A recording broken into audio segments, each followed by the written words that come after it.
Welcome to The Explainer. Today, we're doing something really exciting. We are decoding the complex global trend lines that are actively shaping crypto right now to reveal exactly what our reality is going to look like in 2030.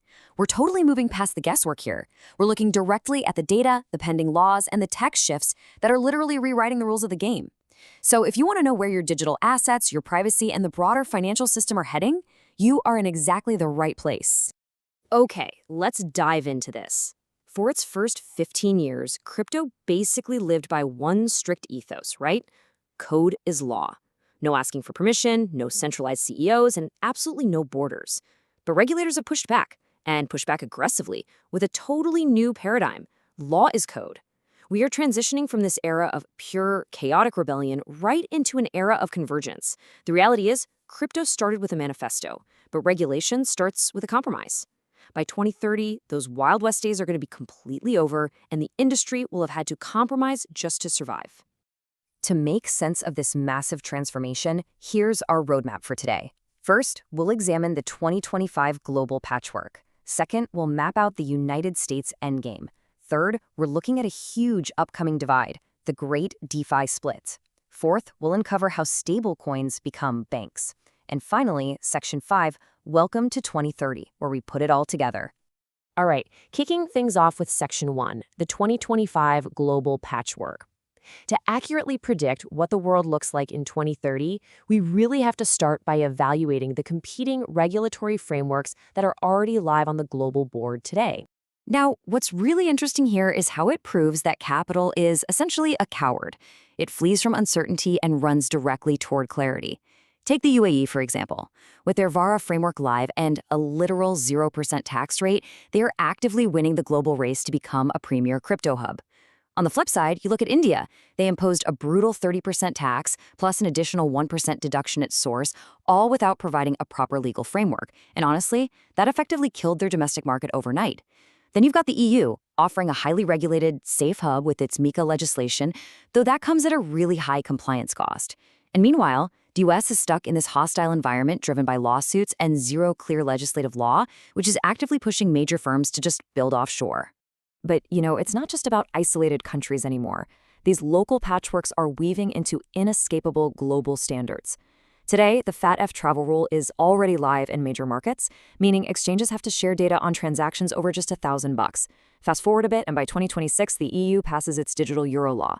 But 2027? That is the pivotal year. That's when the OECD CARF standards kick in. This means 48 countries are going to start automatically reporting your exchange balances and capital gains right back to your home country.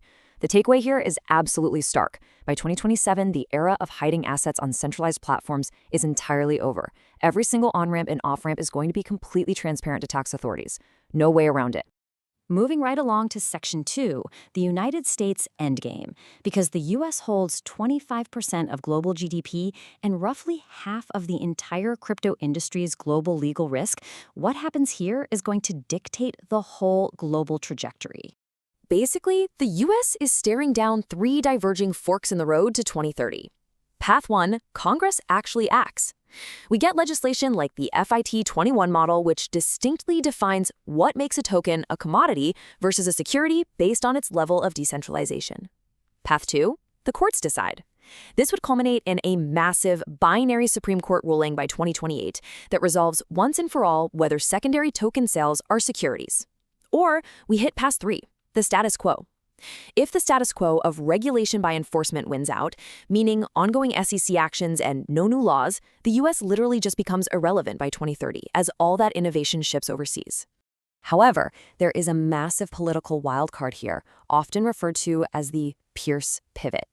Depending entirely on the outcomes of upcoming presidential elections, SEC Commissioner Hester Pierce could potentially step into the chair role in 2026. Now, this would trigger an instant shift in policy. It could mean dropping current lawsuits against major exchanges and rolling out a 3-year safe harbor guidance. That would actually give token projects some breathing room to decentralize before facing enforcement. It's just a really stark reminder of how deeply tied this industry's future is to the shifting winds of political leadership in Washington. That brings us to Section 3, the Great DeFi Split. The reality we're facing is that decentralized finance is reaching a breaking point. It simply cannot stay illegal and go mainstream at the exact same time. If Congress or the courts do end up codifying the rules, they are highly likely to rely on something resembling the Hinman sufficiently decentralized test. Basically, for a DeFi token to avoid being classified as an unregistered security, it has to meet a very strict checklist. 1. No single person can control more than 20% of the network. 2. No essential managerial efforts by a core team. 3. The token has to have functional utility, not just speculative value. And 4. It cannot be marketed as an investment. Now here's the reality check for you. Most of today's DeFi projects absolutely fail this checklist. So to survive to 2030, builders are going to have to physically and legally distribute control. And this brilliantly illustrates exactly what happens next. The entire DeFi ecosystem is going to fracture into two entirely separate realities. Welcome to RegFi and DarkFi. RegFi is where the institutional capital is going to live. We're talking strict KYC, heavily guarded platforms, and much lower yields. That side will likely capture about 80% of the total value locked. Then you have DarkFi. This is the original anarchist dream kept alive for the degens. Accessed via VPNs, completely anonymous, high risk, high yield, but entirely illegal in the West.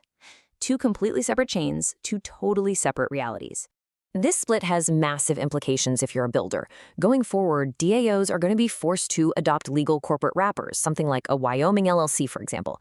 Now, sure, this shields members from personal liability, but it also means the word decentralized becomes little more than a marketing buzzword, because legally, they'll just be operating as traditional corporate entities. And it gets heavier. Ongoing appeals in cases like Tornado Cash are ultimately going to decide the fate of privacy tools altogether. If governments win those court cases, total privacy tools face a complete blackout and could be banned outright for the average user. All right, shifting gears to Section 4, stablecoins become banks. By 2030, the stablecoin sector is going to face a very stark, binary reality. You either become a heavily regulated bank or you get banned entirely. If you take a look at the data here, it's pretty clear. Following the catastrophic collapse of Terrace UST, algorithmic stablecoins are going to be completely wiped off the map by regulators. They are flatlining at literal 0%. Now, there's a tiny 5% sliver that remains for over-collateralized tokens backed by real-world assets. But as we approach 2030, a staggering 95% of the market will be entirely dominated by fiat-backed tokens issued by fully regulated banks or electronic money institutions. The middle ground is just completely disappearing. And then there's this single number, 200 million euros. That number is about to completely change global liquidity. Under the EU's new MiCA legislation, any non-EU stablecoin that scales beyond 200 million euros in daily transaction volume literally has to halt operations. The logic from regulators is simple.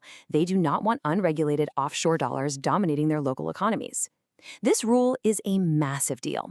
It's going to force giants like Tether to either acquire heavy regional licenses or sit back and watch their global liquidity fragment into much smaller regional stablecoins. Complicating this whole picture even further is the rise of CBDCs, or central bank digital currencies. Think of the ECNY, or the digital euro. They represent the ultimate state control. They require full KYC, they offer zero yield, and they carry the baked-in ability to just be frozen by the state. Private stablecoins will have to compete directly against them. Now, while CBDCs probably won't kill off private stablecoins entirely, mainly because there's still a persistent need for crypto-native utility, make no mistake, governments will absolutely use them to intentionally tap the growth and influence of private dollars. Which brings us to our final part, Section 5. Welcome to 2030. We've talked about global standards, U.S. court cases, and these massive institutional frameworks. But what does this all actually mean for you on a random Tuesday morning in 2030? Let's bring it all home. So the crucial point is that crypto is essentially going through a very painful, very expensive adulting phase. In 2030, your default on-ramps and exchanges, they will all require strict ID verification, and they'll automatically report and file your taxes directly with the government. And those massive 20% DeFi yields from the Goldman days, totally gone. You'll be looking at, maybe 3 to 5% in safe, permissioned pools. Now, self-custody of your crypto will still be legal, but the moment you try to transfer more than $3,000 to an exchange, you're going to have to prove the exact source of those funds. And for the builders out there, launching a startup is going to require overcoming a massive $2 million compliance moat. The end result here, crypto is going to feel a whole lot like safe, predictable, slightly boring traditional fintech. The overarching theme here is a massive trade-off.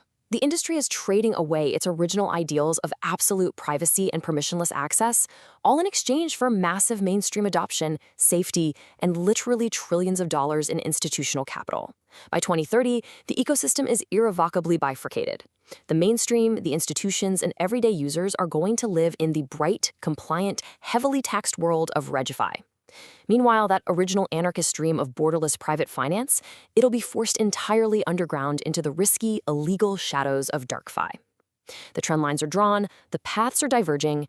The only real question left is, when 2030 arrives, which side will you choose? Thanks so much for joining me on this explainer. Keep learning, keep questioning, and I'll catch you next time.